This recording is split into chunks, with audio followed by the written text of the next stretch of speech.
মোৰ নাম সীতাৰাম চেত্ৰী। মোৰ ঘৰ 1 নং, মোৰ গাঁৱৰ নাম 1 নং ৰাজাখানা ৰাই বস্তি। মই এতিয়া এই চব্জি খেতি কৰি আছোঁ। মোৰ খেতিখিনি এইটোৱে হয়, এই স্কুচ খেতি কৰি আছোঁ। এইবছৰ কৰিছোঁ আৰু এই জিকা কৰিছোঁ।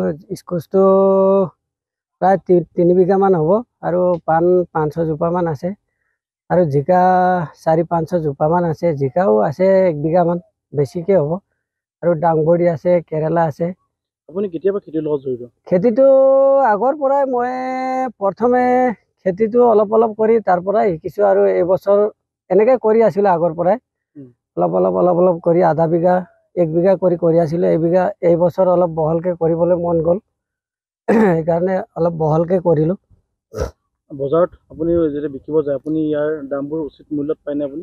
দামবোৰতো মন সন্তুষ্ট হোৱাকৈ পাইছে। এবছৰ এই 40 টকা আৰু 30 টকা এনেকৈ গৈ আছে এতিয়াও। লোকেল বুলি আমাৰটোৱে আগত লৈ লয় কিনা মানুহ ল'ব আহে আপোনালোকে? মানুহ ক'ৰ পৰা কিনিব আহে হোলচেলত? ক'ৰ পৰা পাছিঘাটৰ পৰাও আহে।